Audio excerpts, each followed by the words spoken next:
Good morning, everyone. Welcome to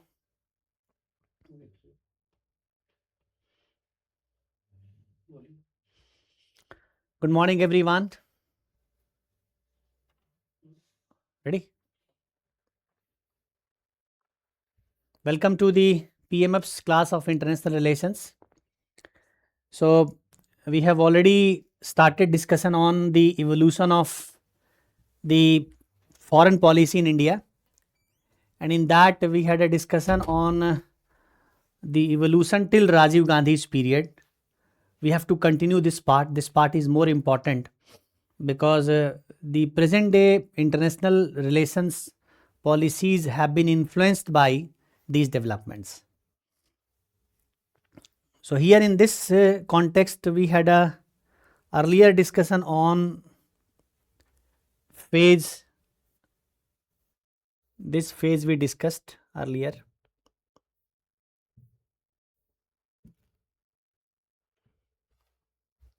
Shift during Indira's period and Rajiv's period. This we had discussed. We had discussed this part. Okay. And now we are going to discuss liberalization and new policy initiatives. So liberalization and later on phases we are going to discuss right now.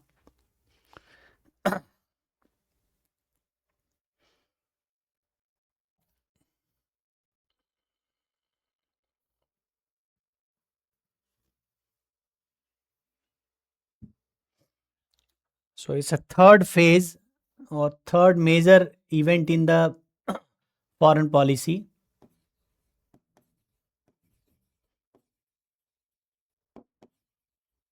Liberalization and new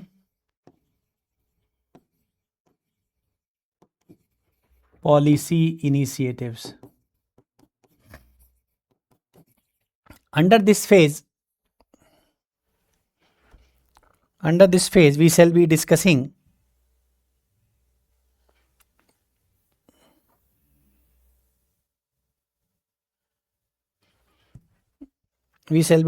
about number one, Narasimha Rao, Gujral and Vajpayee. Along with that, even Manmohan Singh,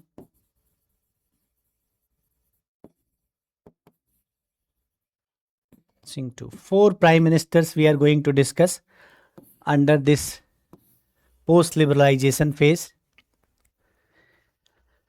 And the last phase we will be discussing about the rightist policy of the Narendra Modi government, or Modi doctrine will be discussing at the last. So here in this phase, the most prominent work comes from Narasimha Rao's period, because there were so many changes internally, externally in the world, and Narasimha Rao had to accommodate foreign policy as per this. So what happened during Narasimha Rao's period? I'll have a brief look at the developments during Narasimha Rao period.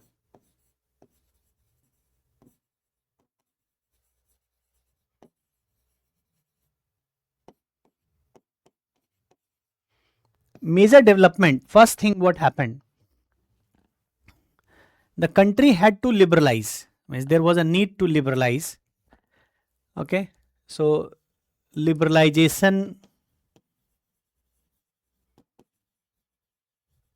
as compulsion. You all know that India was passing through balance of payment crisis, and India had approached IMF for loan. IMF already, you know that America's approach towards India had always been negative. But America was supporting India in various designs, directly, indirectly. As far as IMF was concerned, America was not so positive regarding India. So in IMF, India did not have much support. IMF told India that if you want money from us to fill your balance of payment gaps, then you need to bring reforms. And balance of payment crisis came, as you know, because of oil pool deficit due to Gulf War. In the Gulf War was going on, price of oil risen considerably, and it was not sufficient. India was not having sufficient resources to pay the extra price of the oil which increased due to Gulf War. India already facing difficulties financially internally. So to take loan from IMF, India needed to bring restructuring. Reforms was needed. Reforms in public sector was required, and accepting the global trends and patterns of economy was needed. In this background, liberalization, privatization, globalization, the advent of LPG, as you know, it came. Okay. So first, foreign policy getting influenced by this liberalization. Liberalization is also a foreign policy initiative. So liberalization or LPG, it is concerned with opening of domestic markets.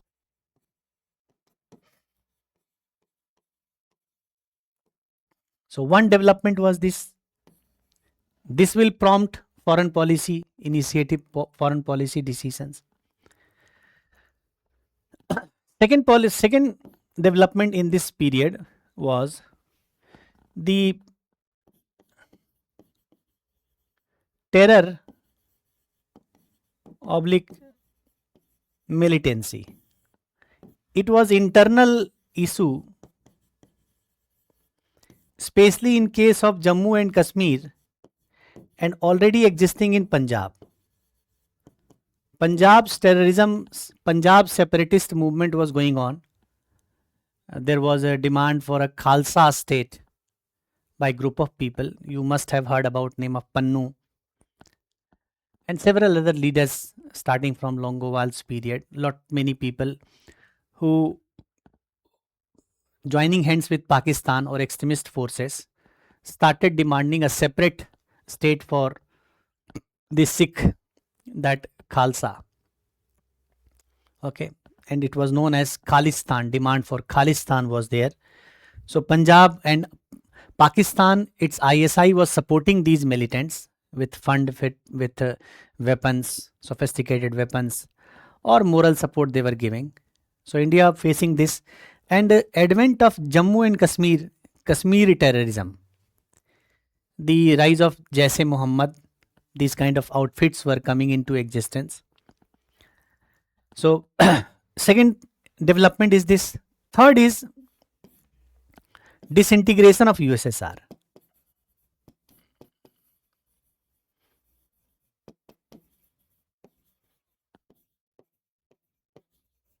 Third development. As I said you earlier that Gorbachev, the Russian president, he decided that he will dismantle this Soviet grouping of states. 16 states were there. He had a policy of Perestroika, Glasnost.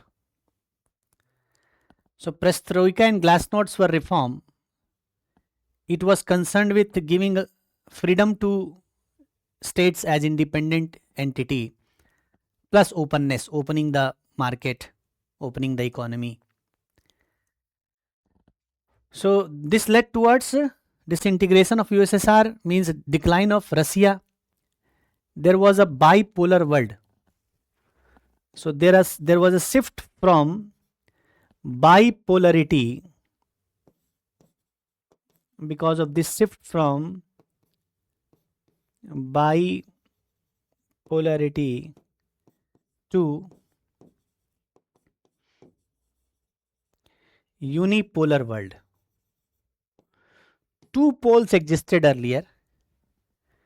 One pole was US, the western pole, and other pole was USSR, the eastern pole. Now disintegration of USSR means this bipolarity ended and unipolarity or unipolar world came into existence. Three developments. Now, first development, what was desired, what was needed for India? It was compulsion for India to bring reforms and open its economy. It was a compulsion. India can't go backward. India needed to bring reforms because it had to survive in the future in the changing economic scenario of the world. So this time IMF had given them money. Next time IMF or other associations or entities will not be helping. Then what will happen? So India needed reforms. It needed to open the market so that they can sustain in the global world. And this led towards, this culminated into the signing of WTO.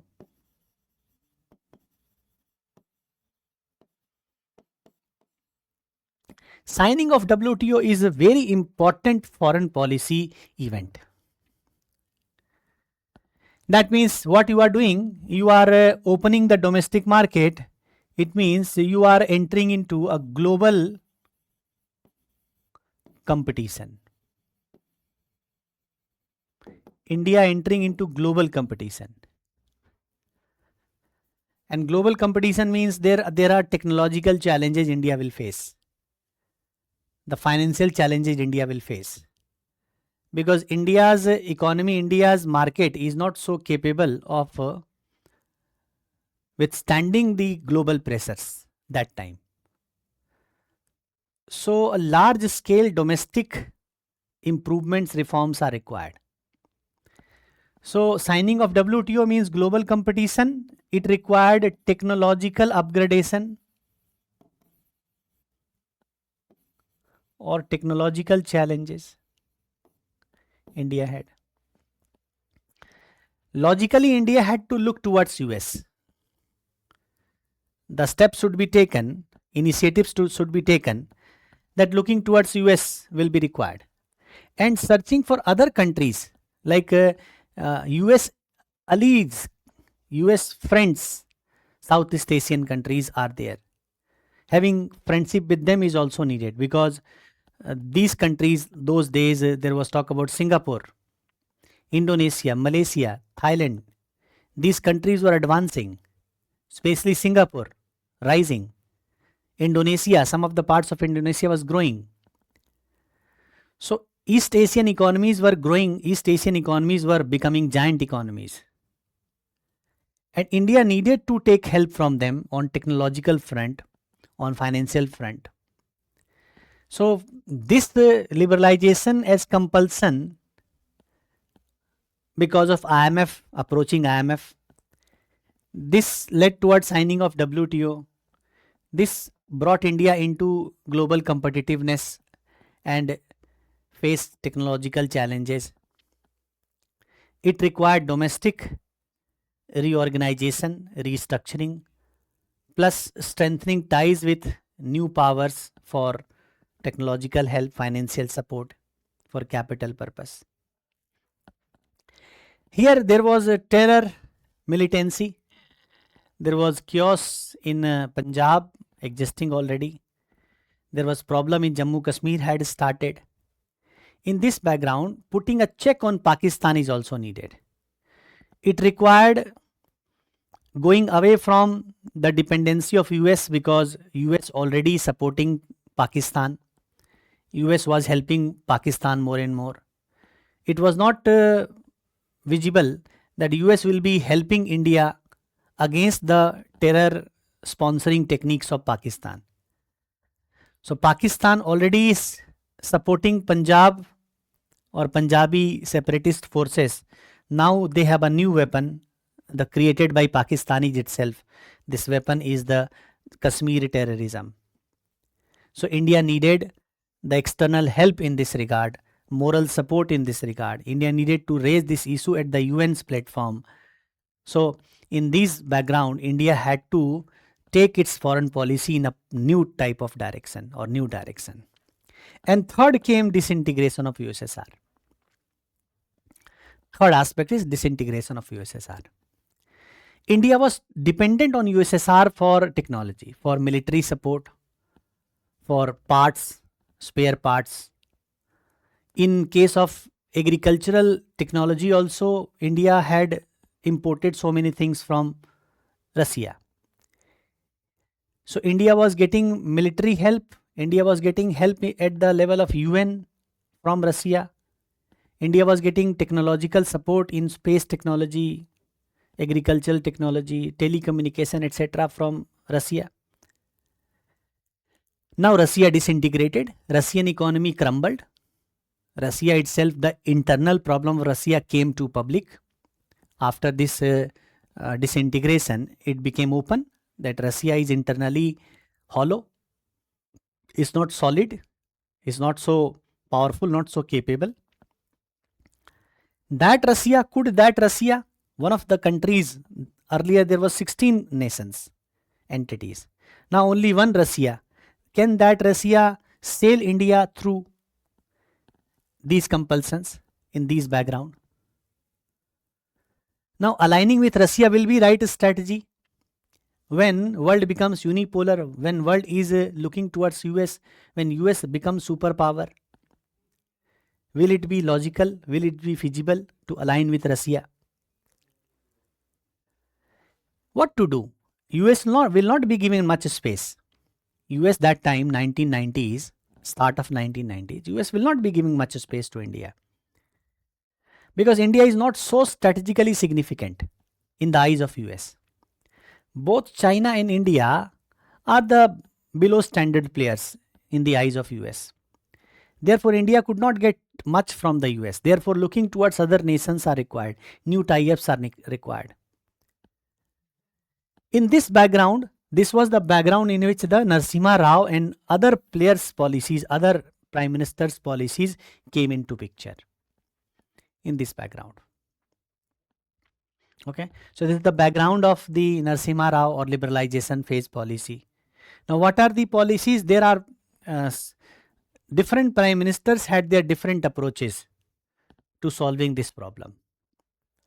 Now, Narasimha Rao government did what? The most significant, although there was lot many events and incidences, so many events are there, so many incidences are there. We can't discuss all of them because it is not the current development, it is the past event.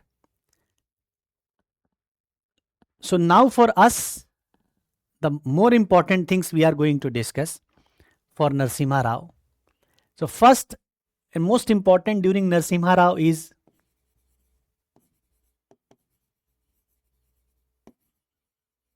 his policy, lookist policy.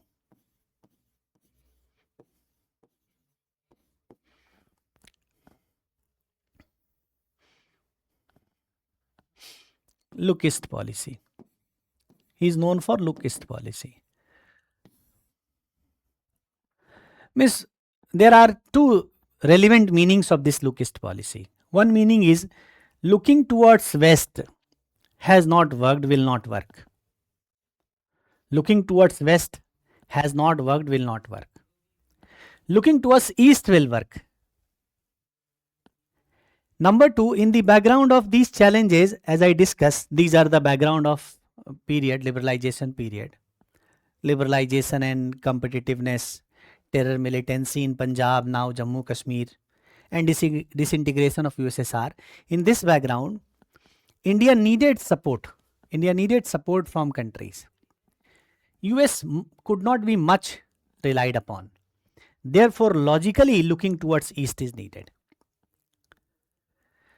So, lookist policy means towards the Southeast Asian countries, towards Japan,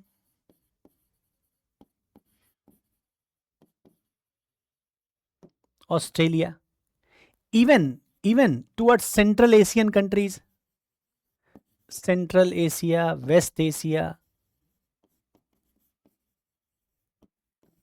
these countries, not towards west, looking towards east, more prominently Southeast Asian countries.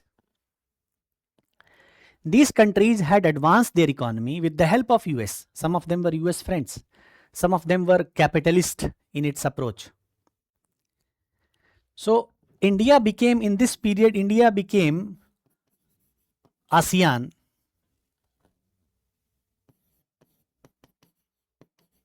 its dialogue partner.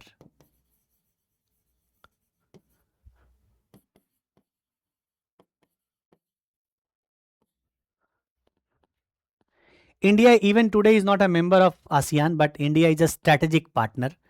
Comprehensive strategic, India became a comprehensive strategic partner of ASEAN in 2022. Dialogue partner, the regional dialogue partner, it became in 92, but in 1996 it got the status of dialogue partner.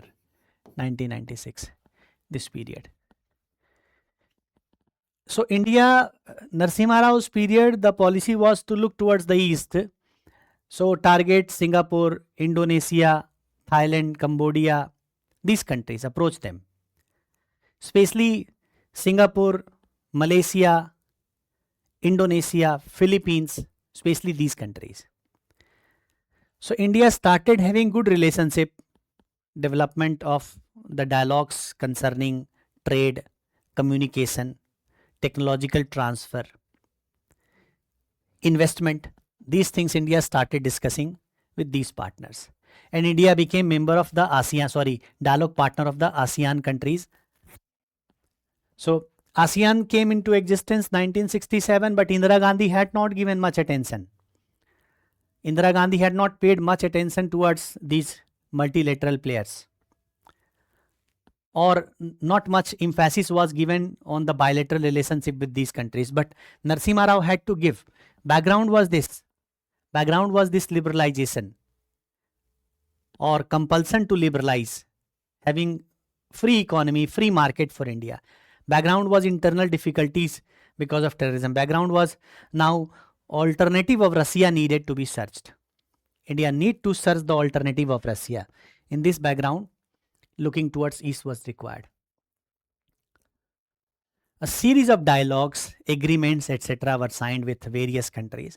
We can't discuss because we have to go ahead. So here during Narasimha Rao's period, the Look East policy came into existence, came into prominence. Then came I.K. Gujral. Then came I.K. Gujral.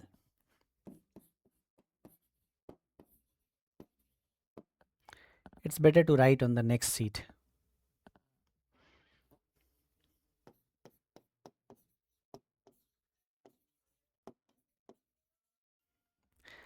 I.K. Gujral was Prime Minister for a very brief period. 96, 97. Very brief period. 97, some part of 98. So Gujral was the Prime Minister, and he was known for his unique dynamic approach to leadership. So he brought a principle. We know his principle as Gujral Doctrine. During his period, there came a policy called Gujral Doctrine.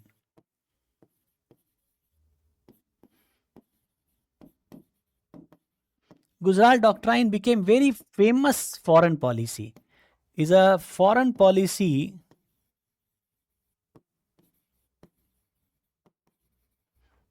principle.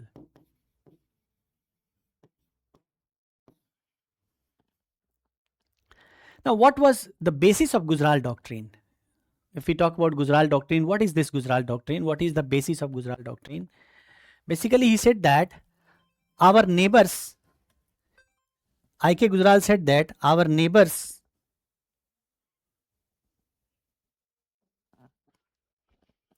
are not much powerful, are not much capable, and we can't expect from them that they should reciprocate. Means if India gives them X, in return they will be giving X. We can't expect reciprocity. We are more capable. We are major economy in comparison to them. So we should treat that as if we are the big brother. So we are the big brother and we should be generous towards the neighbor. So this doctrine's prime focus was not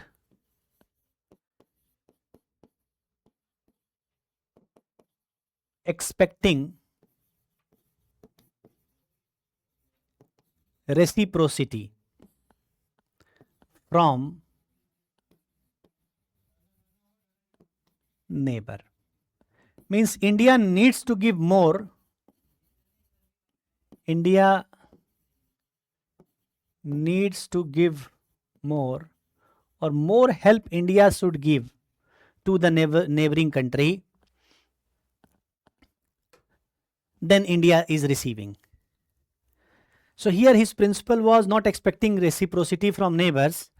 So more reliance on India's one-sided help to advance the foreign policy. Bilateral, reciprocal, equal behavior or equal treatment we can't expect. But this was not applicable to Pakistan. If you see Gujarat Doctrine, Pakistan was not among those neighbors. It was applicable to Bangladesh, it was applicable to Nepal, it was applicable to Sri Lanka. It was not applicable to Pakistan. So except Pakistan,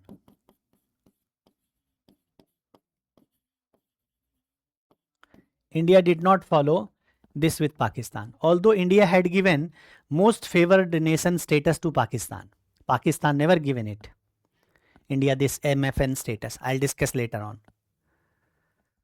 But this reciprocity, we can't talk about Pakistan. Pakistan does not deserve it, or whatever foreign policy ideas, hidden ideas.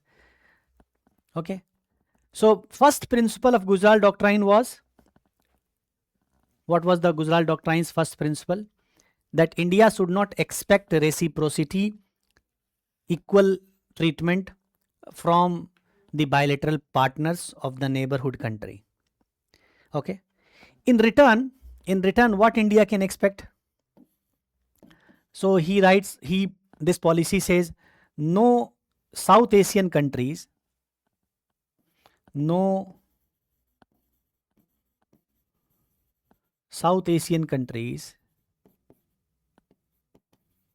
shall allow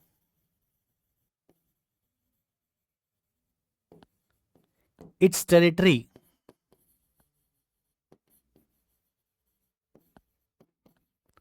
to be used against the interest of one another.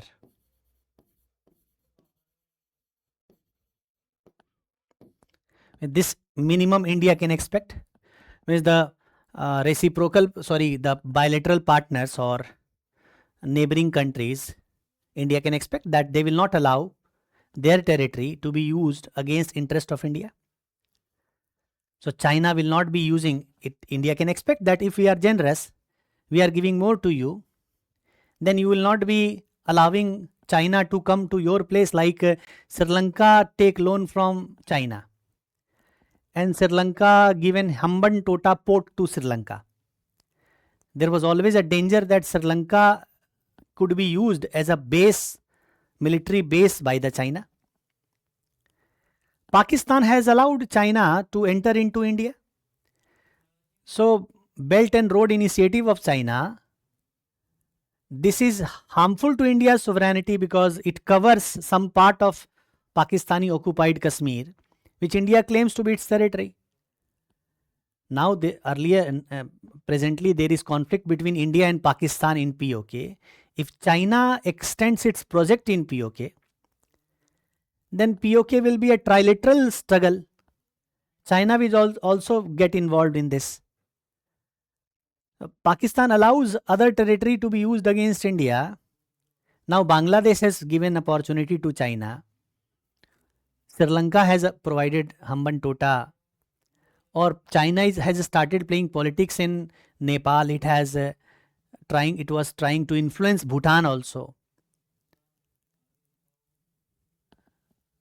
So country can expect, India can expect that if we are having generous treatment towards you, We don't expect reciprocal behavior from you, that we provide you $100 million loan, in return you give us $100 million support. We don't expect from you.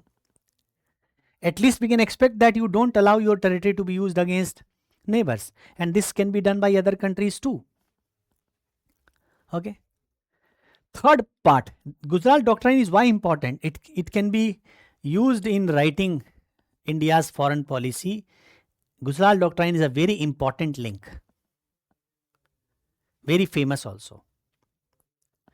So Gujarat Doctrine in preliminary question can be there. In mains examination you can write, use this Gujarat Doctrine.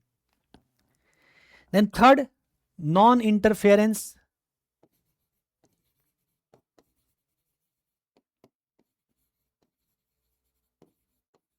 in internal affairs.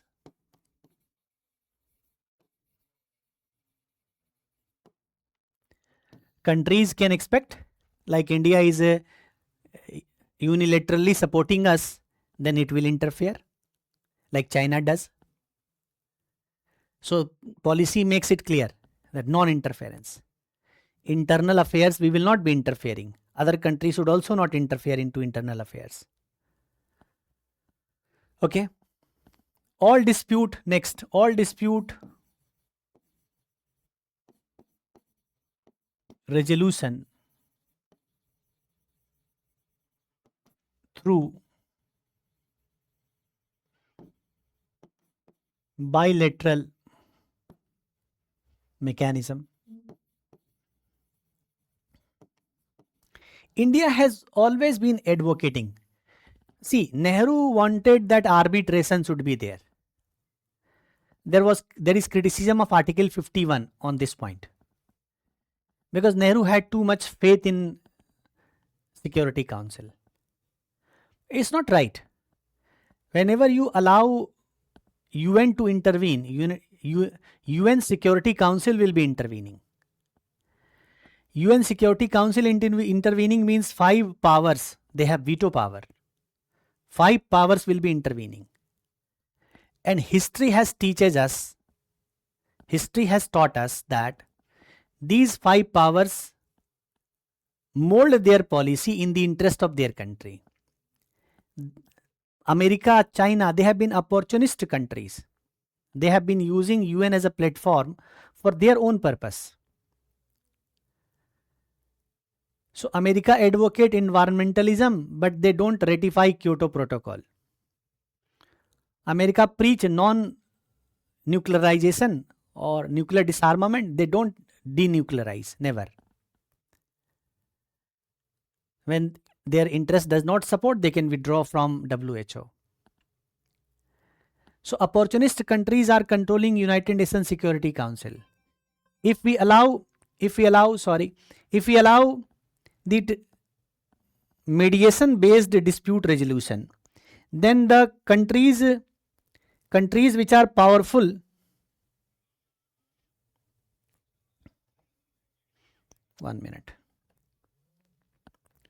then the countries which are powerful in UN, they will be propagating their own interest, they will be promoting their own interest.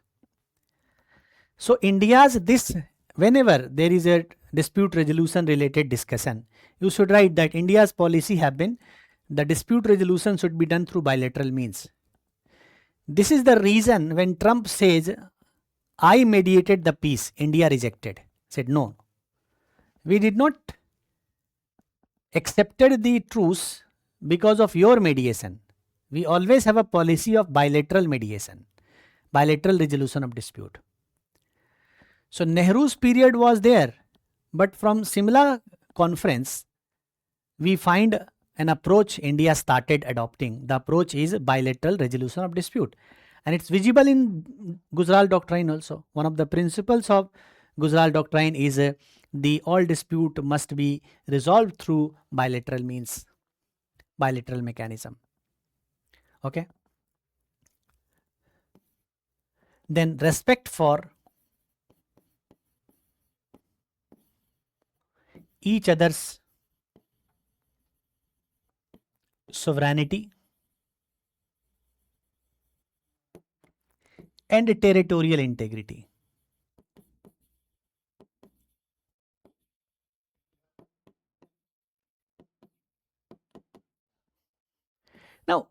so many times when we study this word, every time there comes word sovereignty, territorial integrity. Many times this word comes. Respect for sovereignty. What is respect for sovereignty? Sovereign means power of its own. I discussed earlier. Sovereign means what? Power of its own. Means a country making decision without others' intervention or without others' pressure. Now, as per UN's law, charters, etc., every country is sovereign at present. But we see that this sovereignty gets compromised because of some economic, some technological, some other factors. Like in UN laws, Pakistan is a sovereign country. But Pakistan has compromised its sovereignty. How? Pakistan has become too much dependent on China for various purposes, including financial purpose. So when Pakistan is making a decision, Pakistan is influenced by China's interest. Pakistan is not free practically to make decision. It's a compromise of sovereignty. Recently, after Operation Sindoor, Pakistan got one lottery. America supported Pakistan. America wants again reviving its interest in Afghanistan. Trump has his own vision, his own ambition. So to compensate for the dignity lost to America when America withdrew from Afghanistan and Taliban captured government, to compensate for that, America wants to play against Afghanistan to re-establish its image dignity. And for this it needs needs Pakistan. Now, Pakistan is getting clandestine way, secret way help from America, open way, so several help from America. And America is an opportunist country. Twin Tower blast, thousands of civilians got killed. And America is so shameless country that Pakistan refused to Osama bin Laden. America had a surgical strike on Osama, killed it. America know that terrorism is promoted by Pakistan. Despite that, America comes closer to Pakistan and helps it. Even in case of Pahalgam terror attack, knowing these, if America is coming closer to Pakistan, it's a shamelessness. In diplomacy, it is called opportunism, opportunist foreign policy. In diplomacy or foreign relationship, it is called, this kind of opportunism is called realpolitik or realism in foreign policy. It is reality. Can India become such country? No, India can never become such country. Even if India is realistic in foreign policy, India cannot go so down without any purpose. Afghanistan is not needed. It's not so important in comparison to the lives of thousands of people who got killed in 9/11. So Pakistan now gets help from America. Pakistan cannot make a decision, a judgment on its own. Pakistan is not free. So there is a compromise of sovereignty. What China is doing, helping Sri Lanka economically. With the passage of time, so many decisions of Sri Lanka will be influenced by China. It happened in case of Nepal. Decision of Nepal government influenced by China. Why Genji revolution, Genji movement in Nepal? Why so corruption? Why promotion of the lethargic approach of government? Communist Party of Nepal is known for having biasness towards China. And that is why when we discuss about Nepal, Indo-Nepal relationship, so this Genji movement is somehow beneficial to India. It may be beneficial to India because a pro-India government can be formed. What happens, time will tell. So sovereignty, when we use sovereignty, means freedom to make the decisions in the interest of the country. And a treaty which carries this point, agreement which carries this point, It recognizes that although India will be helping other countries, it will not lead towards compromising sovereignty. It will not compel to make some decisions. And definitely territorial integrity means that India's territory, like LOC is there, but POK is India's. Or Arunachal Pradesh is India's territory. Nobody should question it. So integrity of the territory should be accepted by the partners, by the members. Got the point? So here, these are the major points of Gujarat Doctrine, Gujarat foreign policy. It's very important foreign policy. You see, the practical side means the realistic plus idealist both component. So it carries the, it is a mix of, this policy is a mix of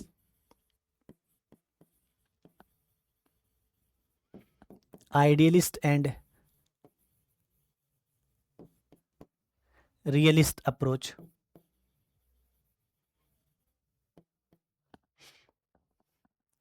It's a mix of idealist and realist approach. This is a realism, idealism both. When say we will not expect reciprocity, it's idealist plus realist both. It's need of the time. Because if India is expecting reciprocal relationship, other countries cannot give. India need these nations' help. India need these nations' support. India can be a global power with the help of South Asia's position, and India can be always a superpower in South Asia if India has a strong bonding with the neighboring countries. That is why Narendra Modi government initiated the same policy, neighborhood first. He invited all the neighborhood countries, SAARC member states head to his swearing in ceremony. So if India is a leader of the neighbor, India can be South Asia's leader, India can be global leader. Vishwaguru as a concept, a parikalpana, a philosophy, can be reality if this happens. So hidden here is an ideal that we don't expect from you equality, is ideal. We don't expect from you equality. It's ideal concept. But it is real, it is reality, is a realist policy. Why? Because this is the way India can be a global leader. Okay. So it's a mix of idealist and realist approach, Gujarat Doctrine. Then third, there is a Gujarat's period was very less, short-term period. There was internal difficulties. Gujarat could not face those challenges. It was a coalition government. There was so many parties supporting. There was a very popular, you say infamous corruption charges against Lalu Prasad Yadav. There was all around pressure from every corner that Lalu Prasad Yadav should be arrested. Gujarat tried to make him safe. So image revival internally could not take place. Gujarat government had to go, new government came. And it was also short-lived for the time being, but ultimately an NDA government was formed under Atal Bihari Vajpayee. During 96 to 98, there were three governments formed. Deve Gowda's government, I.K. Gujarat's government, and Atal Bihari Vajpayee's government. But one stable government under Atal Bihari Vajpayee came, who took the policy forward. So next in this line is Atal Bihari Vajpayee.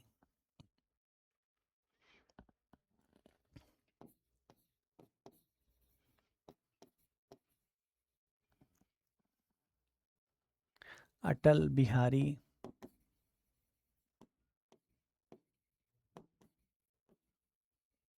Vajpayee. Again we see there was a revival of the idealism in the foreign policy arena. Vajpayee as a personality was an idealist person. But Vajpayee was not so idealist or not fool. No, in comparison to Nehru, he did not make the foolish decisions. His decisions were very practical decisions. Although he was an idealist person, he was morally rich person. Even the opposition party praises Atal Bihari Vajpayee for his personality. He did not succumb to Jayalalitha's pressure. He accepted defeat. One vote defeat he got. He had to resign from the government. He said that I will not bow down before the pressures. I will be accepting the defeat. I will be accepting remaining out of the government. I will not be going for horse trading or convincing or compromising. So he was a poet, not in his skill, but also in personality. So Vajpayee's period is very significant period in terms of the foreign relationship. The most significant of his decisions are one decision is concerning the nuclear test.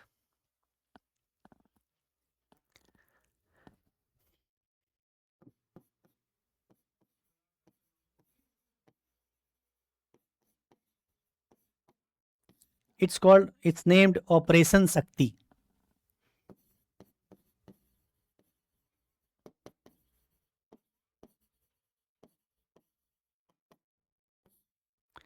It took place 1998, May 1998, Pokhran.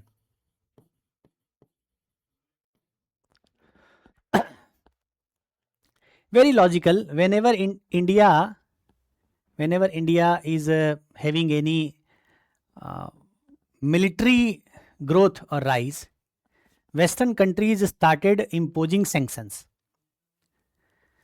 Western double standard, me as a childhood have seen that Western countries always had double standard. So powerful 5 countries will have nuclear weapons, other countries would not have nuclear weapons. Argument always given by America that the countries can misuse nuclear power or nuclear weapons. Means in the eyes of America, other countries are irresponsible countries. India becoming nuclear power 1974. It is almost 50 years. Never used nuclear weapon. America tested its first nuclear bomb in 1944. Some reports and experts say 1942. Within 1 year, America used it against Japan. Which country is more responsible? America is using its military power for narrow purpose in Central Asia, West Asia. It used against Vietnam. It used in Afghanistan.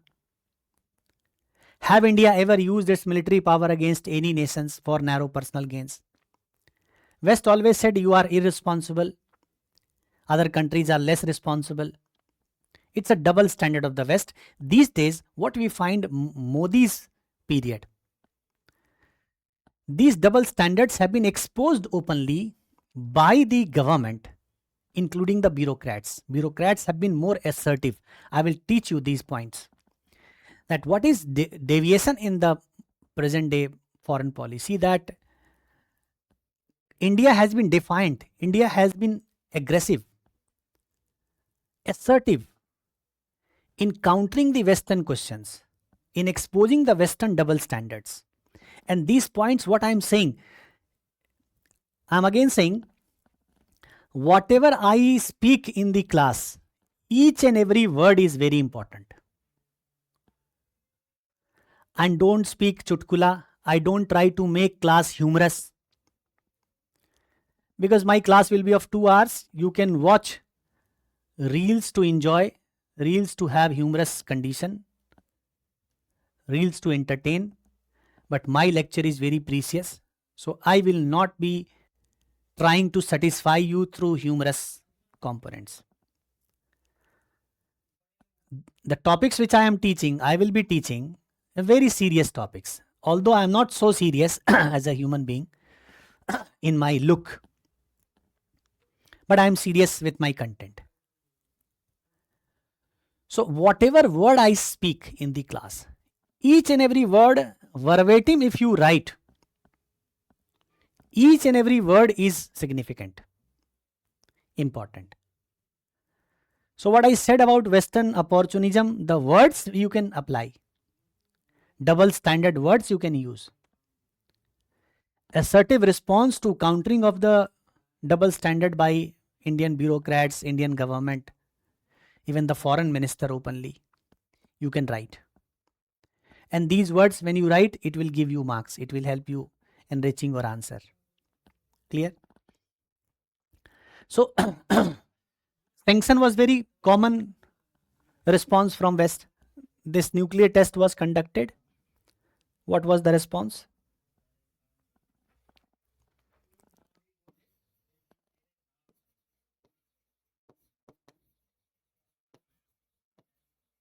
Especially from US, economic sanctions.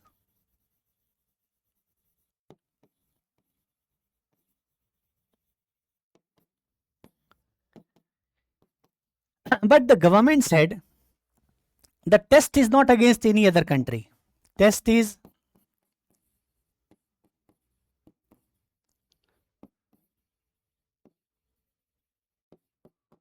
against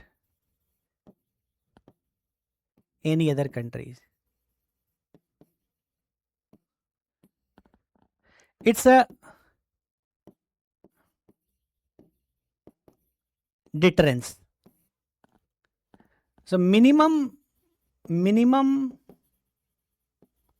credible,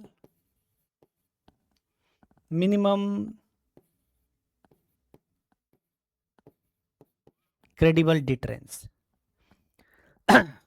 It will help in balancing power.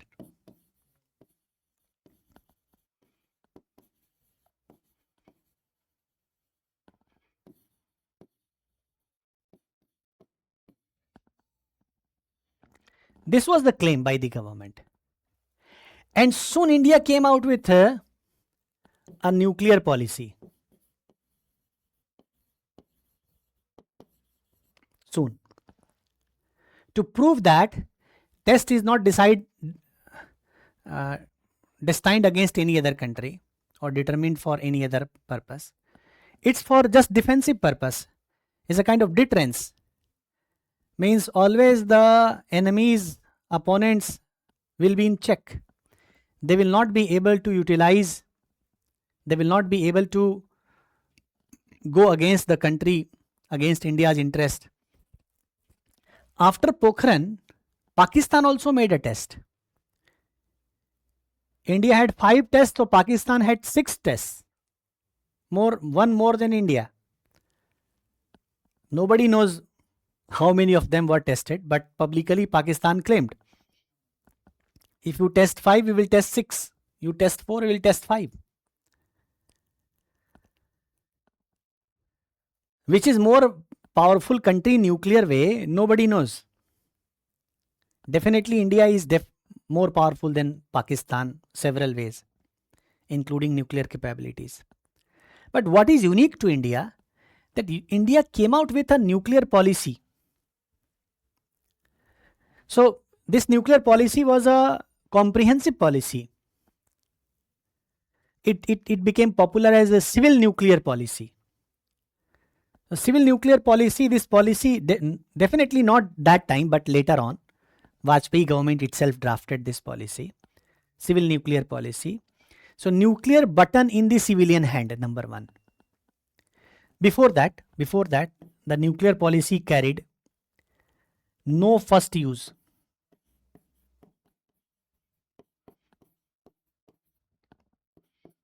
No use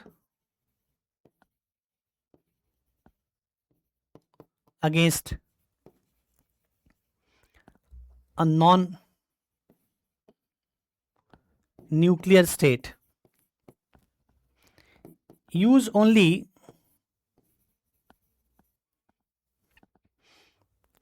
as a response to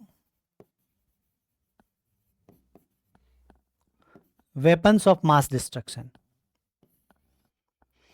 Civilian command.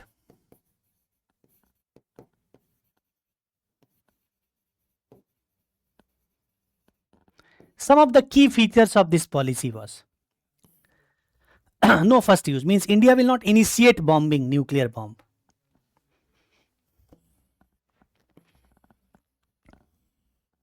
Second, non-nuclear states are there like Sri Lanka, Pakistan, Sri Lanka or Nepal, Bhutan. It will not use against them. Bombing created fear that India has this, India can use against other neighbors. So these other neighbors could go and take refuge to US, USSR, Pakistan, China, or these other states like Nepal, Bhutan, etc. As India has nuclear weapon, India could use these nuclear weapon against them. So they could also try to acquire nuclear technology. It will be proliferation. It will lead towards proliferation. So proliferation will take place. India had to come out with the policy and make it clear that no, it's not for you. We have a policy. Whatever mechanism Pakistan has created, Pakistan never came to this policy. No first use, no use against a non-nuclear state. And as a response to weapons of mass destruction like chemical weapon, biological weapon, if it is used, mass destruction weapon if it is used, then only nuclear bomb will be used. And there will be civilian command, button in the hands of civilian. So there is a body structure, security related structures are there, NSA based structures are there, and Prime Minister will have the command. Civil command in the country. In Pakistan, whatever structure they create, weapons are in the hands of military. Even the government, civilian government is in the hands of military. So Pakistani nuclear bomb can be threat to humanity. India's nuclear bomb cannot be threat to humanity. These points you can write. So this made India a nuclear power. Although India had to face sanctions, but India could not afford to remain isolated. India needed to grow. India needed to go ahead. India needed to take lead globally. And nuclear power status was a very important symbol which distinguished countries with others. P5, powerful 5 countries, permanent members of Security Council. What was unique to them? So many times China was not economically capable. In the past, it was not so economically capable. But what made China distinguished power? That power was nuclear power. Image of the country those days determined by what kind of weapons that country had. So it transformed the image of the country. There was a transformation in the image of the country.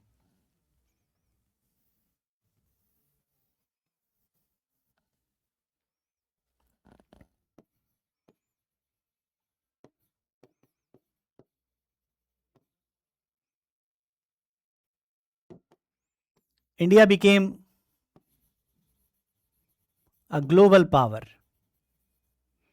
a nuclear power. Now India can be assertive in its foreign policy. This was great achievement of Atal Bihari Vajpayee or his government. Okay. So first thing what we see in case of Atal Bihari Vajpayee is the nuclear test conducted during his period, India becoming a nuclear power. And he came out with his nuclear policy. Even today this policy is very important. Some points of the policy I have discussed here. Second important aspect of Vajpayeeji's term was attempt to revive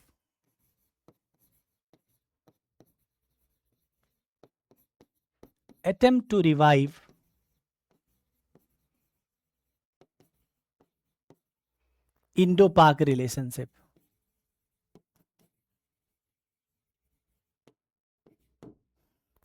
In one way, Vajpayee ji was trying to threaten the dog's tail. From my perception, if you would ask, Vajpayee was trying to straighten the dog's tail. कुत्ते की पूंछ को सीधा करना. Dog's tail, it can't be straightened. You dig a hole in the earth and put that tail for 10 years. Still, when it will be out, it will be curved. But Vajpayee ji has his own thinking. He wanted to give a chance to Pakistan. He said, he commented that we can change our friends but not a neighbor. His comment was, we can change our friends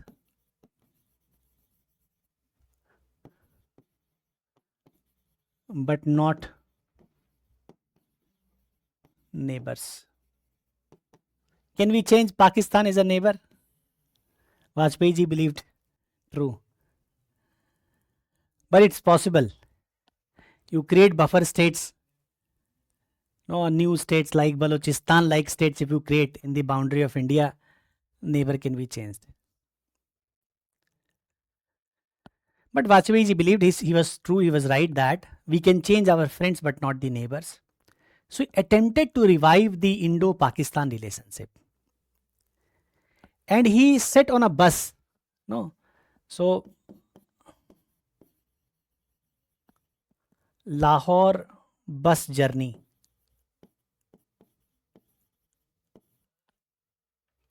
Or trip. He went to Lahore through bus journey.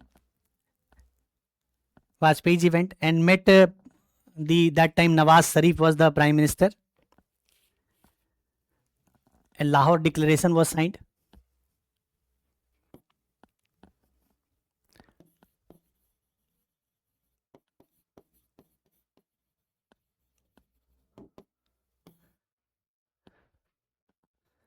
So Lahore Declaration signed, Nawaz Sharif and Prime Minister Vajpayee ji, so pomps was there, media giving attention, Vajpayee ji sitting in bus and landing to Lahore. And their warm welcome of the Prime Minister.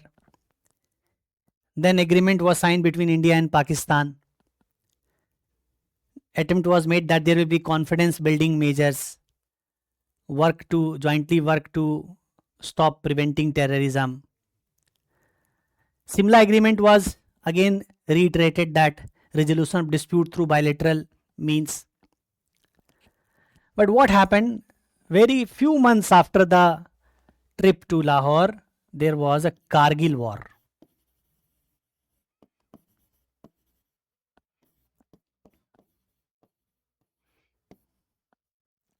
Spoil sports. Vajpayee did not surrender here. He then invited Musharraf, Parvez,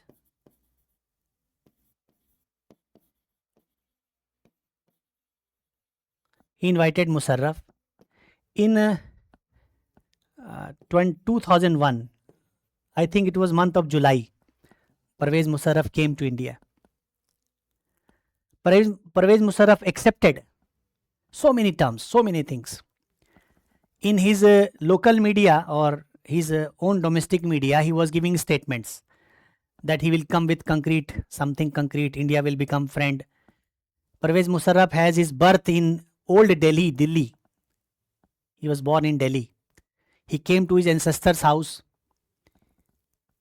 He went to Agra. It was Agra summit. Parvez Musharraf came to India. It is Agra summit.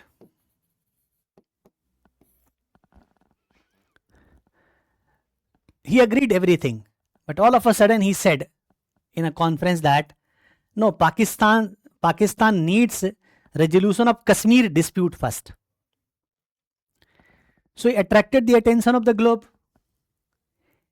When the globe's attention came to India, all of a sudden he spoken that no, Kashmir is the most important issue.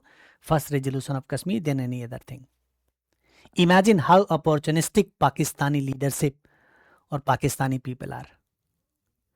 So he created an environment that whole world should see towards India. He wanted to keep Kashmir issue burning. This was his agenda.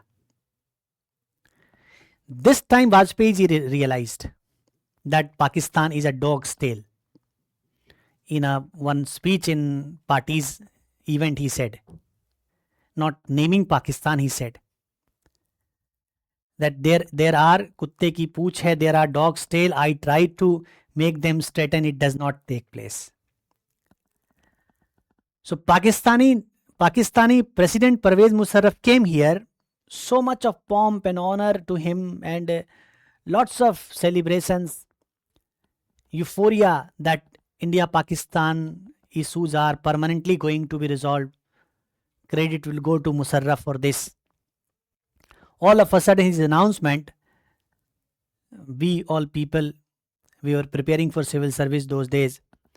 So we were surprised that how a responsible person like this says like this. He backtracked. And not this. Within few months, 13th of December 2001, Parliament was attacked. Before 2 months of this event, means after Musharraf is returning back, within 2 months, the Lashkar-e-Taiba's attack in Twin Towers, 9/11 took place. After this incident, Agra Summit, 9/11, then 13/12, Parliament attack.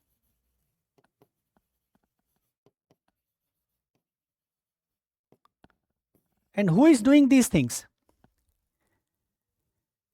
It will be wrong to think that terrorists are doing it.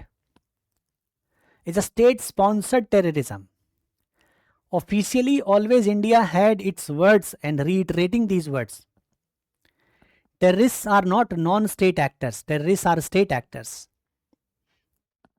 What is the achievement of present government? Present government always in their official in official memoranda, always writing that terrorism is a state-sponsored action.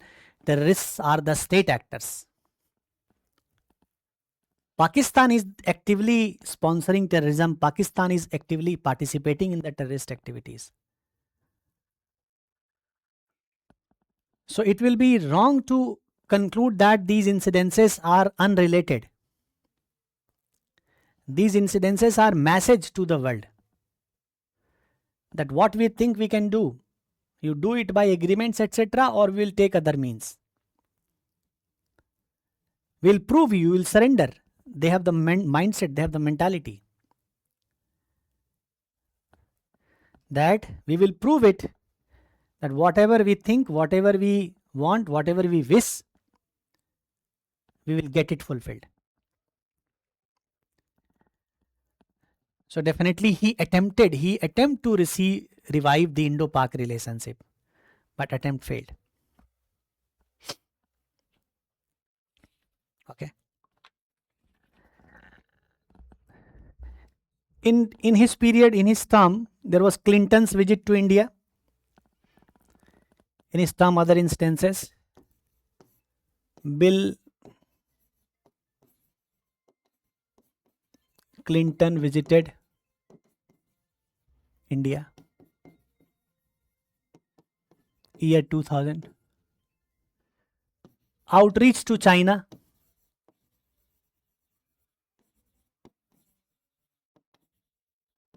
(1999). India tried to revive its relationship with China also. Why? It was right diplomacy, because there was a sanction upon India after the nuclear test. But world realized after the 9/11 incidents, not Parliament attack, they did not get alarmed. More prominent thing was the attack, Twin Towers attack in the West. World realized that India is doing anything or everything for its own territorial integrity. for its own country's security. India is doing. And then gradually the sanctions started being lifted. In 2003 itself, Bush administration decided to lift some of the sanctions. So lifting of sanctions started.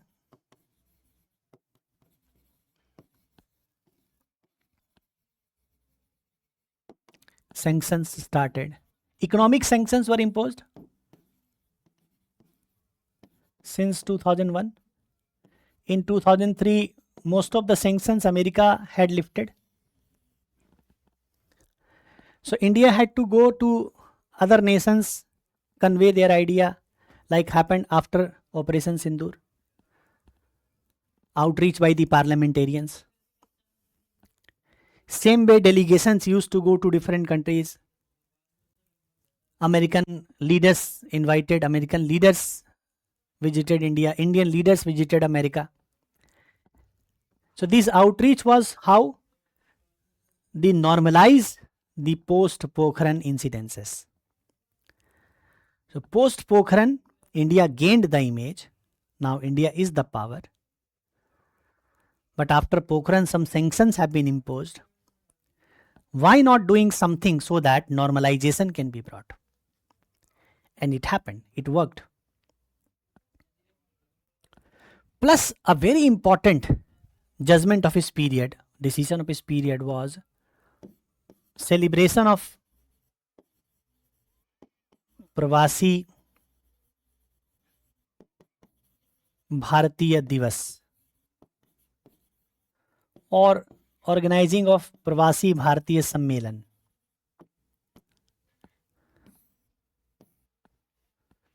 Pravasi Bharati means overseas Indians.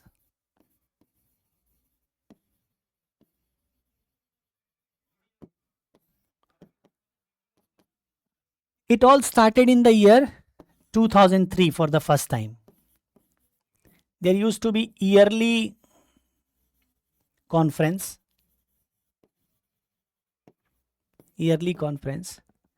between 8th to 8th, 9th, 10th or somewhere 7th to 10th, 8th, 9th, 10th of December. January.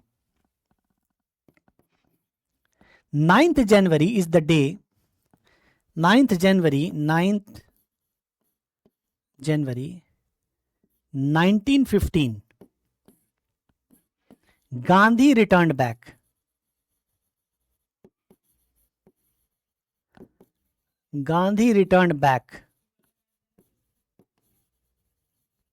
To India from South Africa.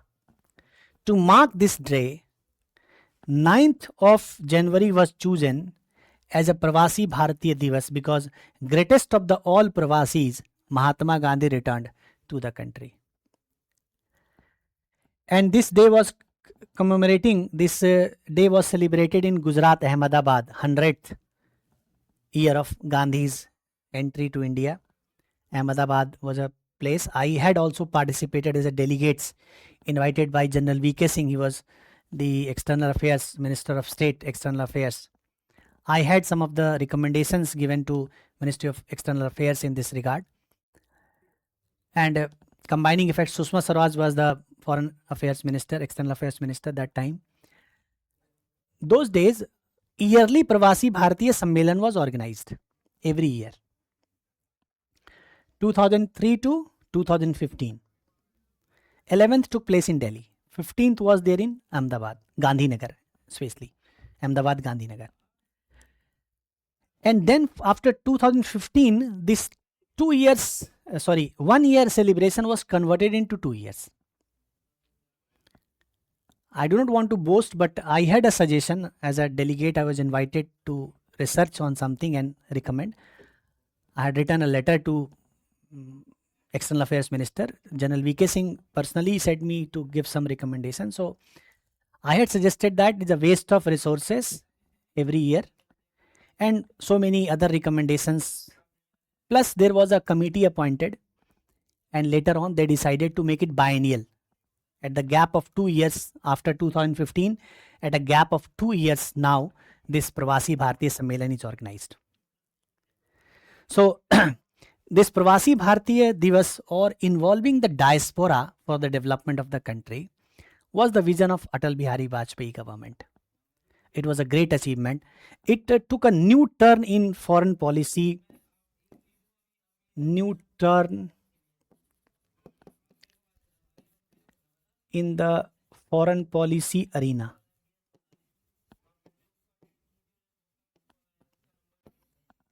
Why it is new turn in the foreign policy arena? So there are smaller nations in Caribbean islands. There are smaller nations in Indian Ocean. There are smaller nations like Mauritius. There is Fiji, Suriname. In these countries, huge number of girmitias. Girmitias means though people who were residents of India, they were taken as a laborers to these nations by British in at the end of 19th century. They settled there. They did hard work. They grew economically. They grew in power. They enjoyed power position there. Several prime ministers of those countries, several different ministers, member of parliaments, business tycoons of those countries belong to India. So what will happen with the help of this?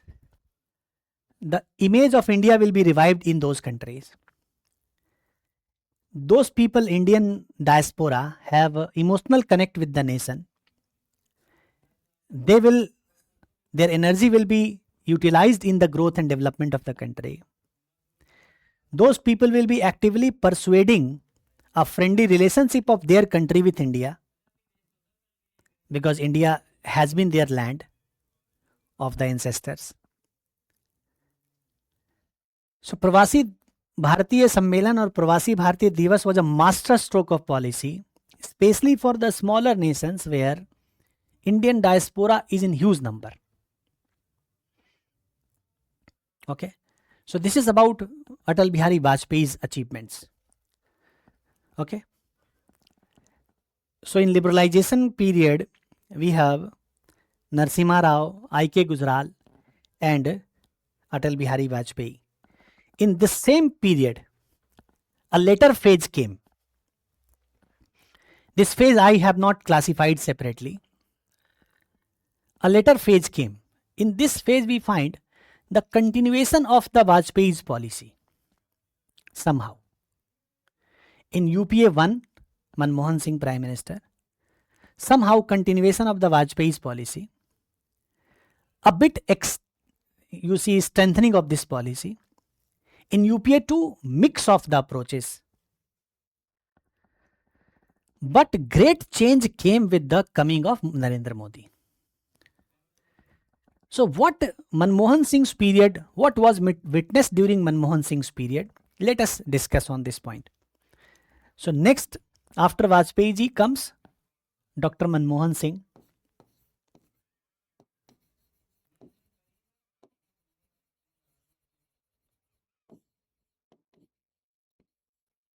He was a great economist. He was a finance minister of India during Narasimha Rao. But his image as a prime minister, being a non-corrupt man, has been very relevant. But his image as an independent person to make decision was always in question. So let's talk what happened during Manmohan Singh's period. First of all, he continued Indo-Pak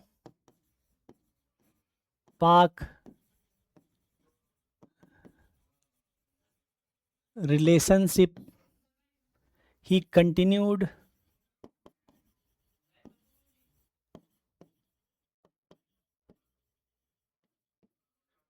Vajpayee's initiatives.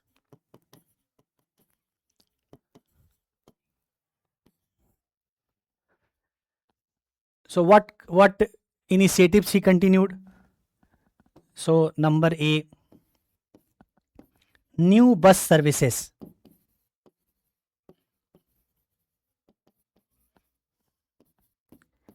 New rail links.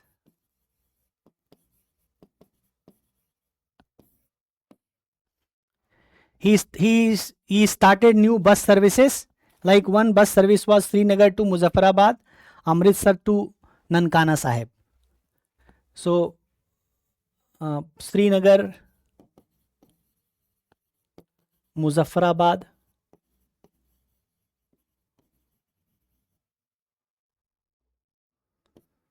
Amritsar,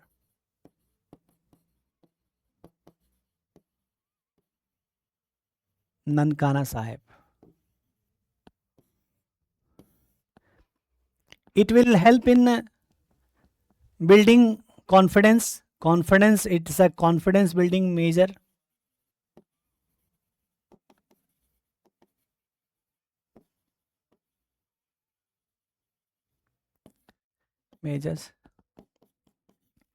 People to people contact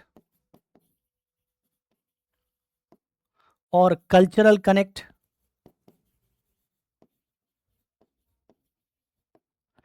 For economic gains.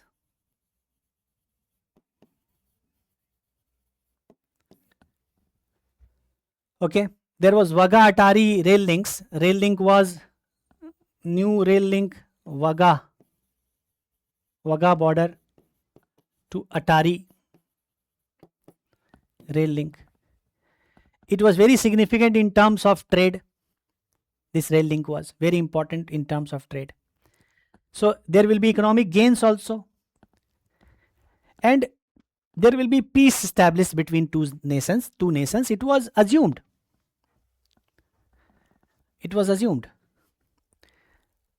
So India again tried to revive its relationship with Pakistan, so that if there is a peace, then we will economically grow. India will have scope for development. Otherwise, India's attention remains in Pakistan, remains in terrorism. It is an obstacle, is a hurdle in the process of development, growth. But these particular initiatives, there was a Samjhauta Express bombing.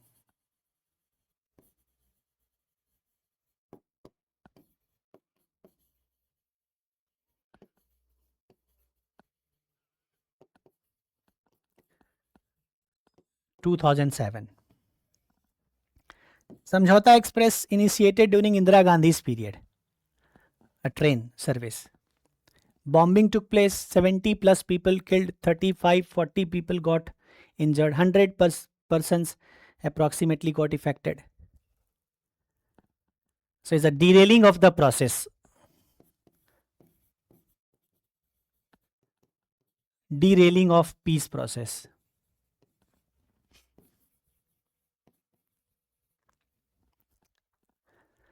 Okay. And then after this, there was Mumbai terror attack.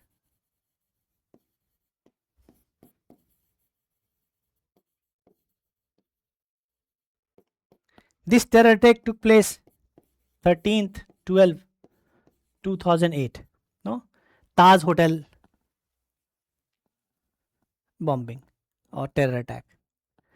So this, and India had given, no, India proved that the terrorist came through Indian Ocean from Pakistan, and terrorists had their IDs of Pakistan, not just link, they came from Pakistan, IDs of Pakistan. India has given all the support documents. Those who got arrested, like Kasab arrested, hanged, those who got arrested, it's okay. But those who could not get arrested, those who were planning from there, several got killed. Those who got arrested. But those who were planning from there, those who provided support system, Pakistan did nothing. Again, Pakistan's double standard. Again, Pakistan's hidden position in terms of terrorism. Mumbai terror attack, this took place. So attempt was made during Manmohan Singh also. He continued Vajpayee's initiatives, new bus services, new rail links. But the again derailing of the process to taking place.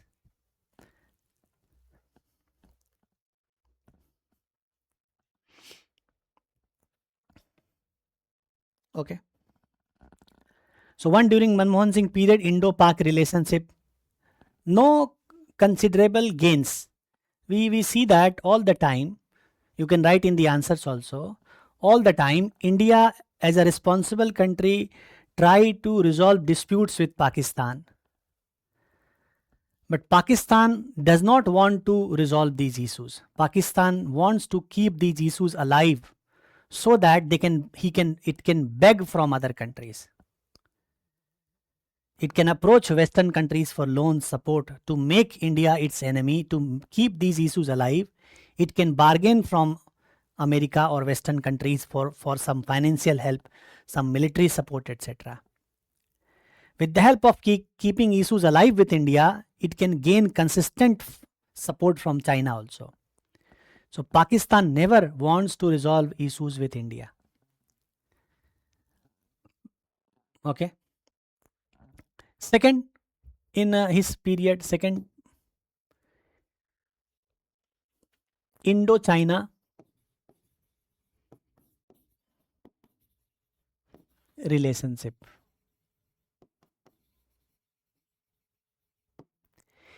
There was a revival.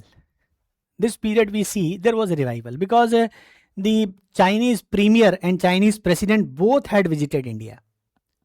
In 2005, Wen Jiabao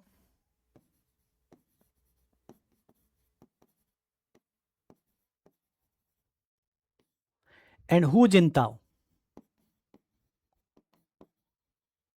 he is PM, premier, he is president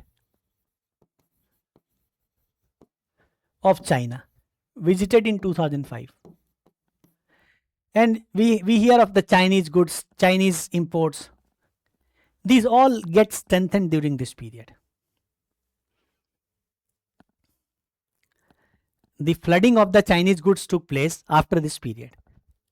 We started using Chinese bulb, Chinese motor, or Chinese electrical machineries, Chinese hardwares, although there was import before that period also.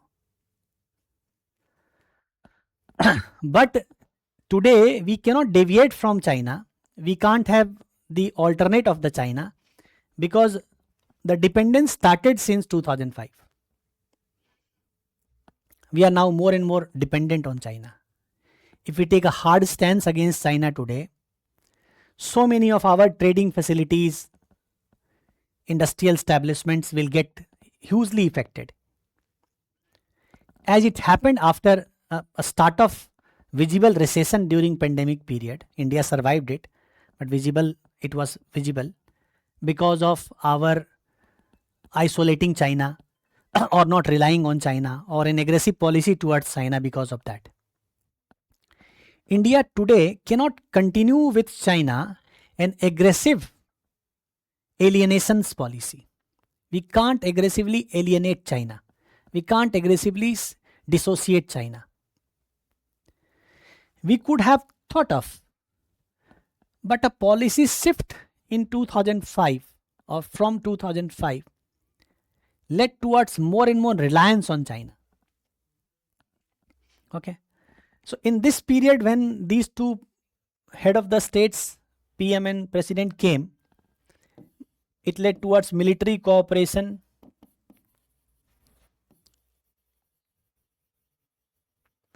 agreement on military cooperation, resolution of border disputes,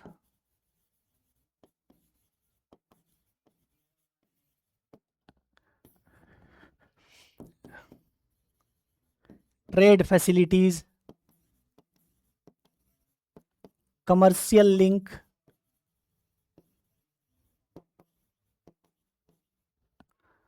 etc. Nathula Pass, from Nathula Pass, one of the land-based trade facility was created during Manmohan Singh's period. Okay. Then comes Indo.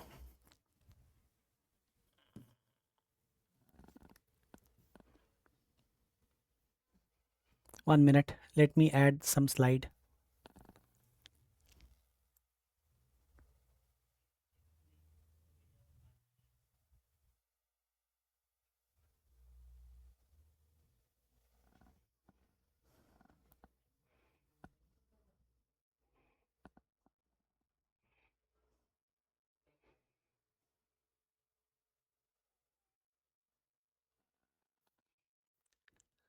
So let me add one slide for next topic. Then comes Indo-US relationship. This was also revival of Indo-US relationship during this period.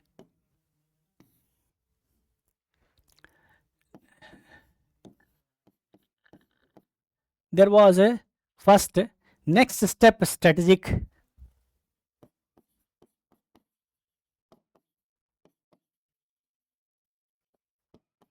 relations.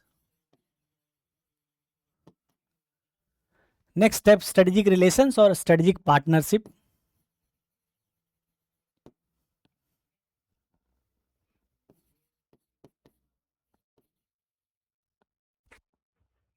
Partnership agreement.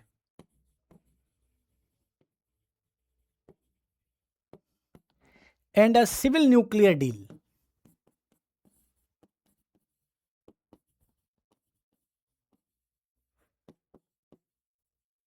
It is also called 1-2-3 agreement, popularly known as 1-2-3 agreement. This got materialized during Manmohan Singh. This agreement is more important. Civil nuclear deal is more important.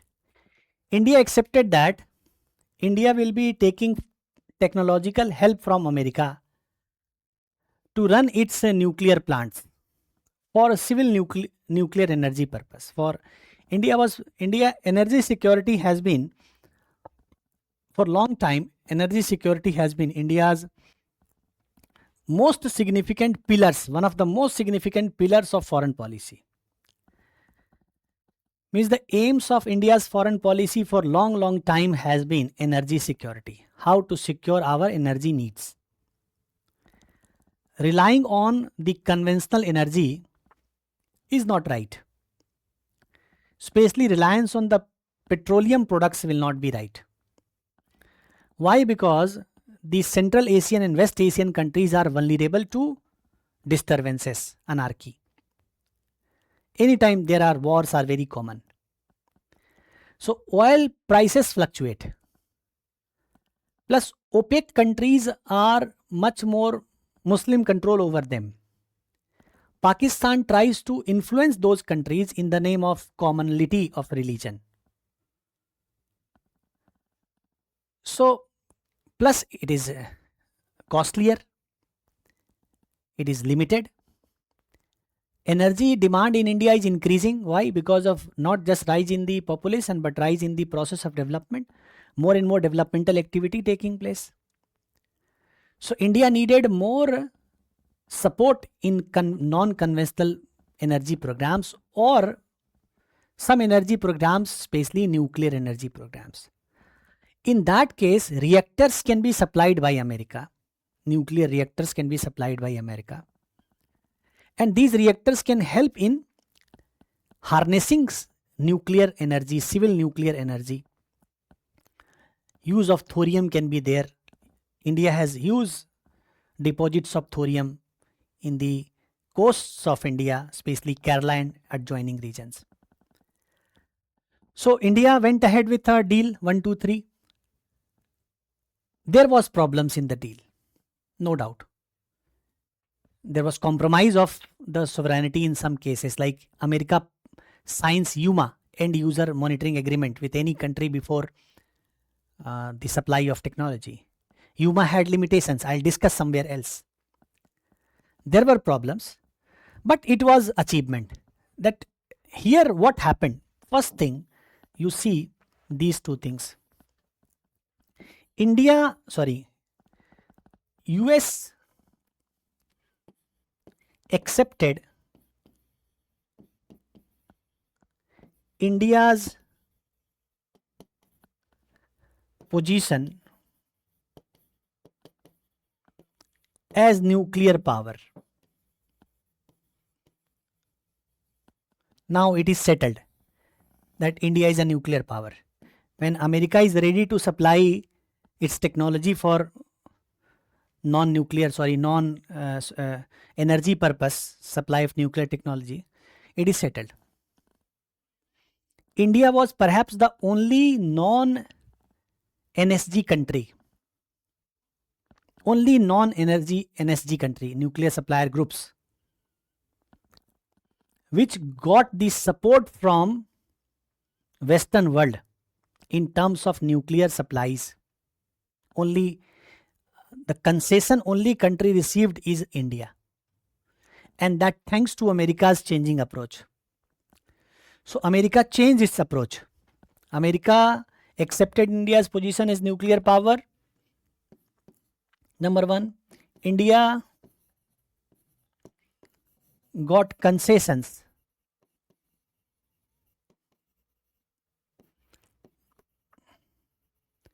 beyond NSG restrictions. Now it is well settled that India is a nuclear power. It is well settled that India is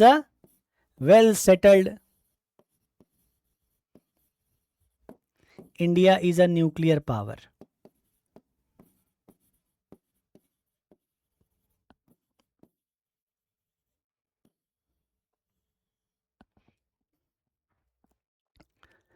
So it's clear that India is a nuclear power.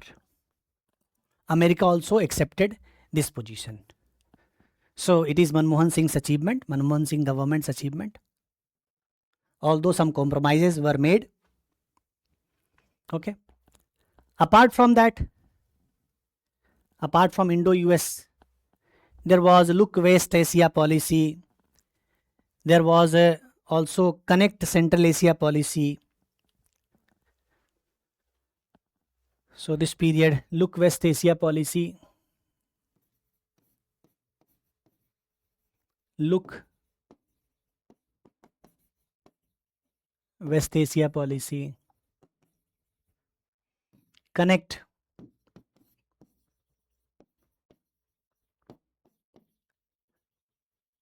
Central Asia policy. Okay. Indian Ocean Rim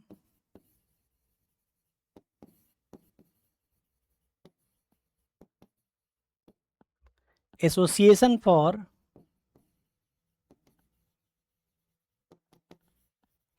Regional Cooperation.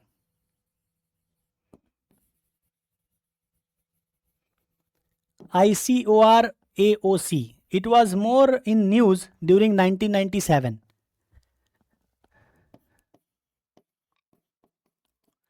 In 2011-12,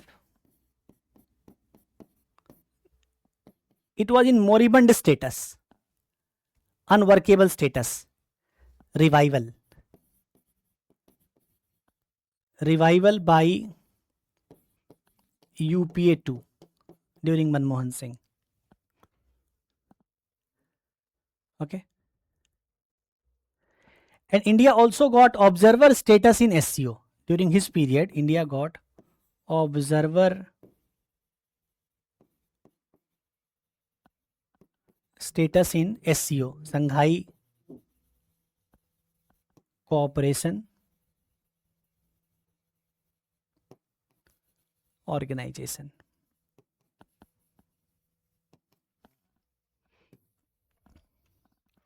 India became full-time member of SCO in 2017-18. So this was Manmohan Singh's period. Let's have a relook at what we have discussed till now.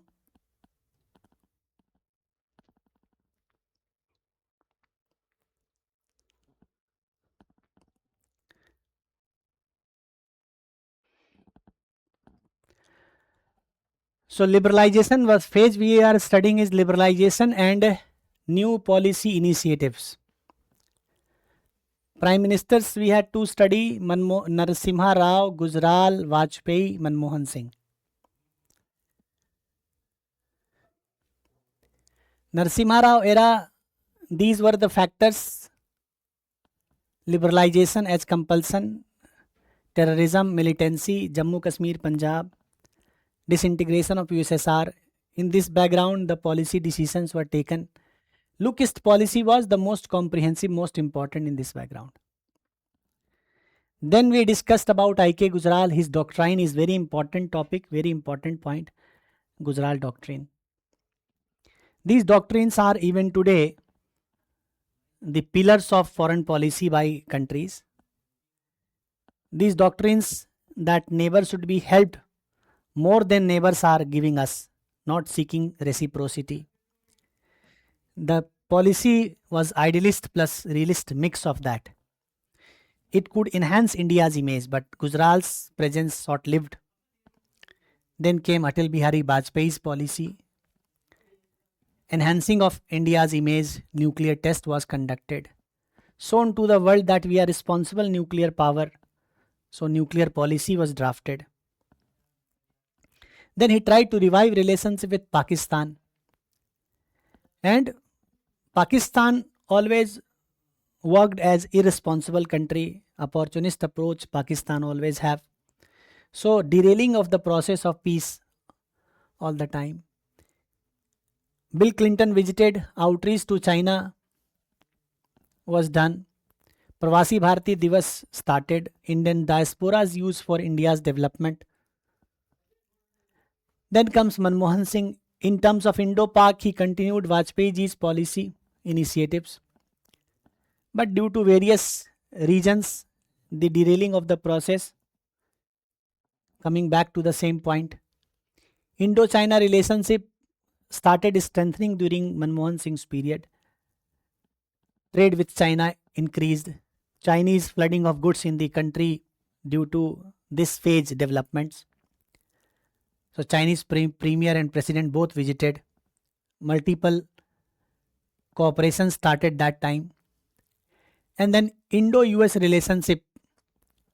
It was next step, strategic partnership agreement signed, civil nuclear deal signed, 123 agreement that is called signed. This was a great incidence. Why? Because US accepted India's position as nuclear power and India got concessions in nuclear supplies. It was well established that India can trade in the nuclear materials, etc.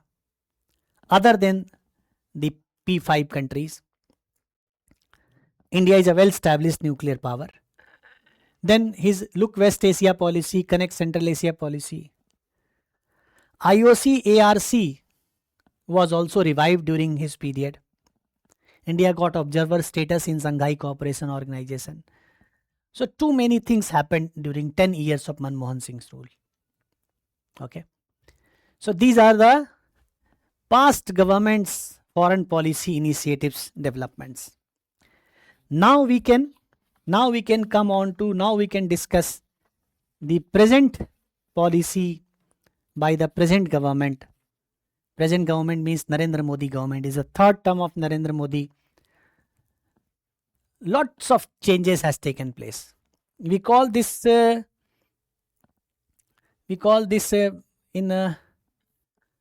evolution. We had written it. Advent of right wing and majority politics. Before highlighting and discussing the right wing and majority politics foreign policy agendas, what continuity and what change has taken place before discussing this? I would like to discuss what is right wing. Right wing is this word is used for Bharatiya Janata Party as a party. Right wing groups are those people who see the background, their past, their identity, their origin. Means right wing ideas, right wing groups are those people, right wing ideologies, that ideology would want to see towards their past. What is right wing ideology? The ideology which tries to seek its root, try to search its root. So BJP is a Hindutva party. It's a Hindu revival, Hindu renaissance. So BJP is right wing. Why? Because BJP tries to see towards its root, Hindutva ideology, Hindutva base, past, seeking Rama, Krishna, Buddha. right wing. Left wing is what? Left wing is that which wants to change the present condition. A revolution by the proletariat against the bourgeoisie. Those who see the present world as wrong and they want to make change, leftist.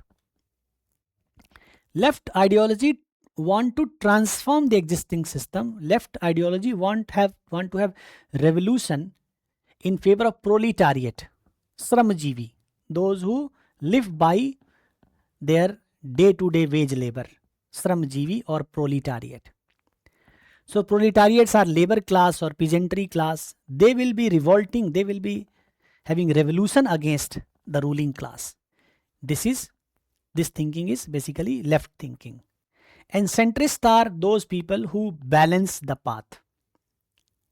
So there can be right center, left center, etc., etc. Multiple views are there.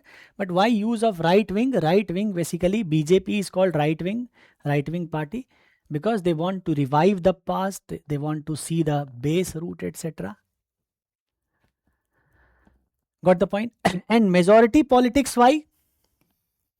Why it is majority politics? Because if you look at the foreign policy or other policies of this Modi government, they have tried to highlight the ideology of the majority Hindus. Attempt was done in the past to have a secular politics. And some brand it to be appeasement politics also. But openly, if you see the words used, like Narendra Modi is when talking about, he is using Vasudev Kutumbakam. Vasudev Kutumbakam as a philosophy. Vishwaguru, India to Vishwaguru. Tracing the India's past, attempt has been done. When he is visiting South Korea, trying to link South Korea's ruling class with India's ruling families. Or he is interested in promoting yoga. He is canvassing for yoga becoming a very important international exercise activity. And Vishwa Yoga Divas UN announced. So political party which is doing politics with majority's identity, majority's culture, majority's way of life, that is majoritarian politics or majority politics, Hindutva politics. So right wing BJP or majority politics is the advent, and in the foreign policy arena also we see the right wing element, the majority element is clearly visible. Okay, so next discussion we have to make concerning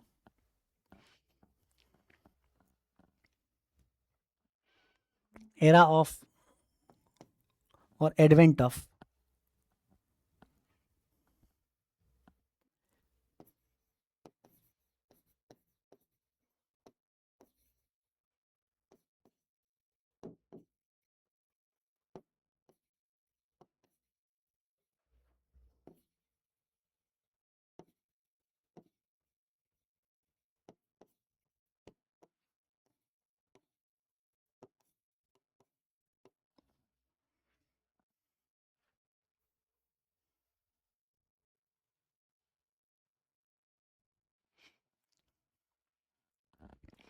here. Two prominent personalities' role is very significant. One is Narendra Modi.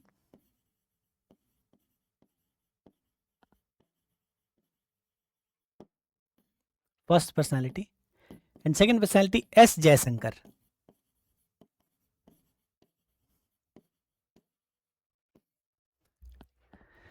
When Sushma Swaraj was External Affairs Minister, S. Jaishankar was External Affairs Secretary. He belongs to Indian Foreign Service. He is IFS. Presently External Affairs Minister, a cabinet minister. But when Sushma Swaraj was External Affairs Minister, he served as the Secretary to External Affairs Ministry. So his understanding, his vision has been very crucial, significant, starting from first Modi government to the consecutive Modi governments. His role has been very significant or instrumental in shaping India's foreign policy.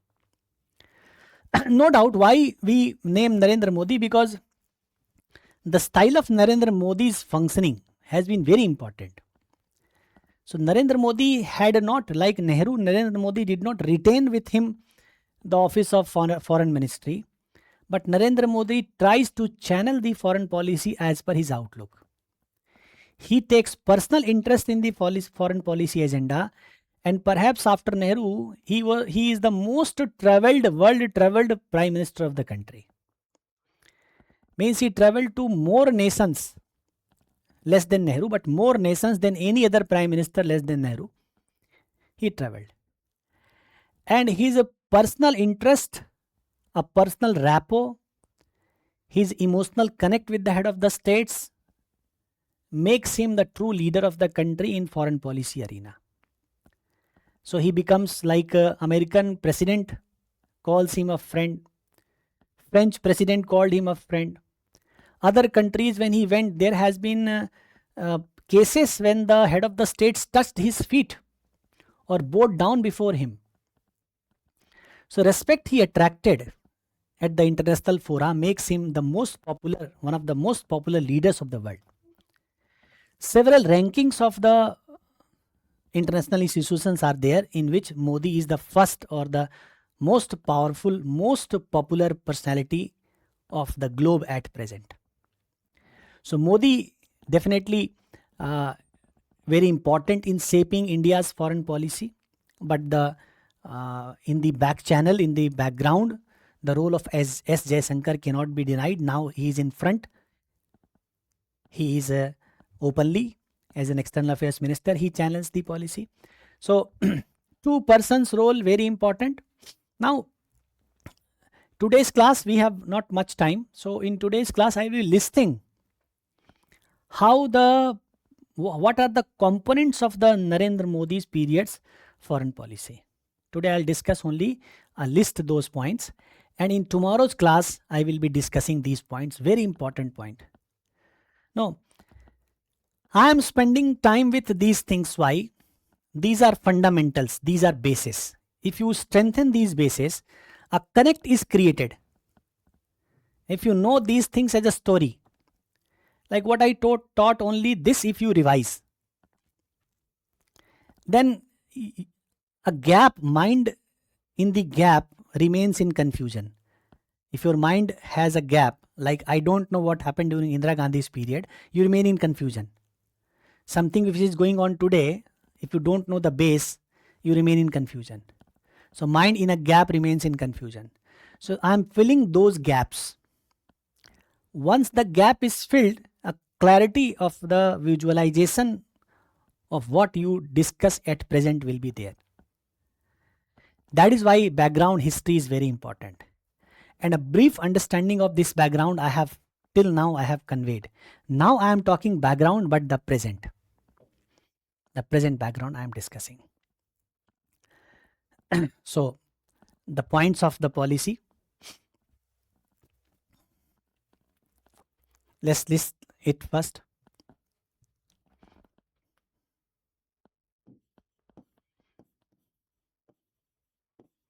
Multi-alignment.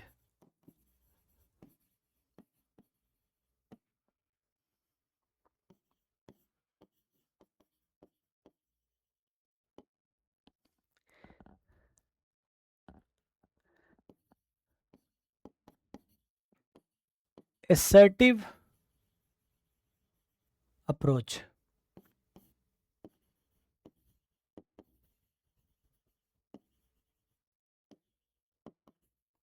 Neighborhood first.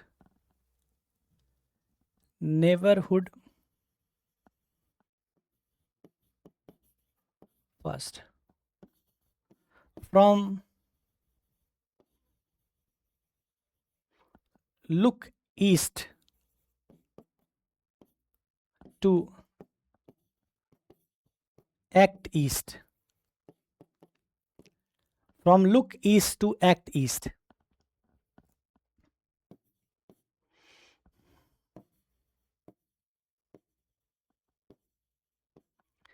resurgence with US.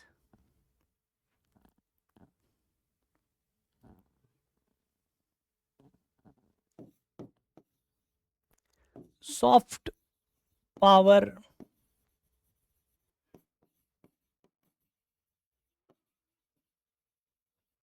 diplomacy.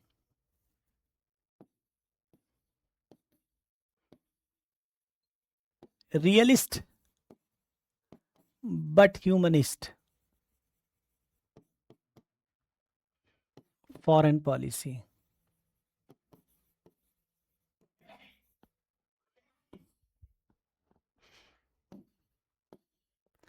Connecting with diaspora.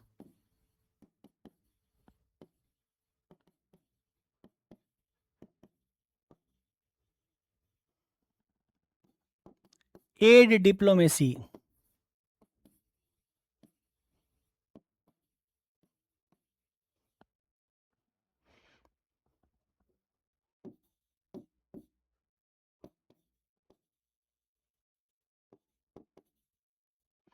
Bullying the rogue.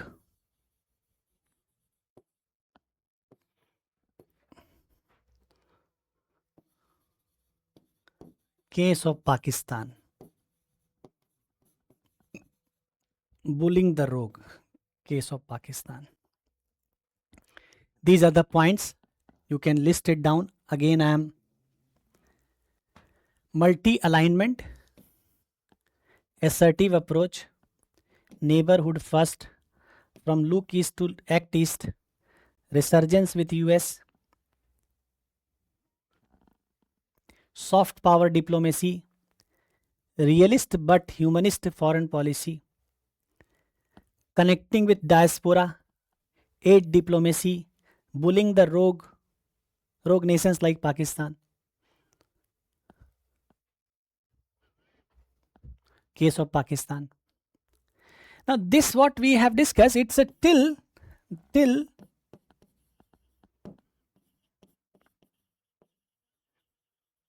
Operation Sindoor. After Operation Sindoor, policy shifted. Now today, from today, if we talk it few months, policy shift has taken place. Our stance on China has changed. Our understanding of US has changed. So Operation Sindoor can be called the watershed in the policy design of India. Is a watershed. Now a new approach to foreign policy is required and India is trying to follow.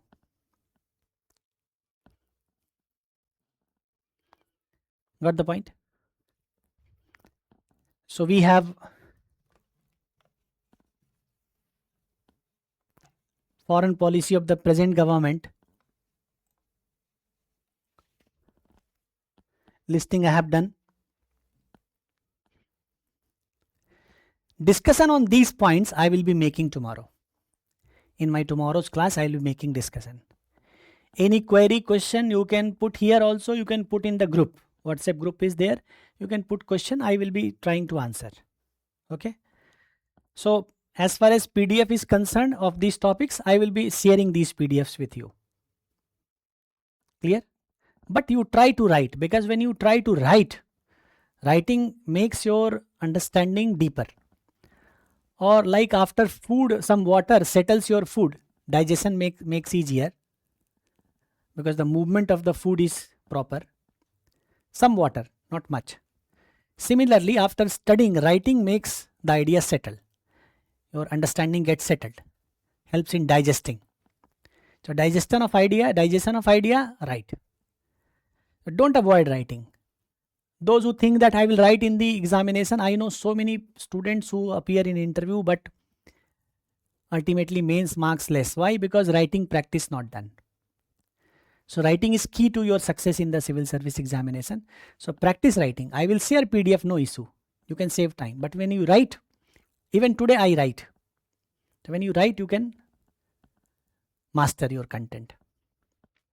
Okay. Thank you very much. See you in the next class. Any query you can drop in the group, I'll reply. See you.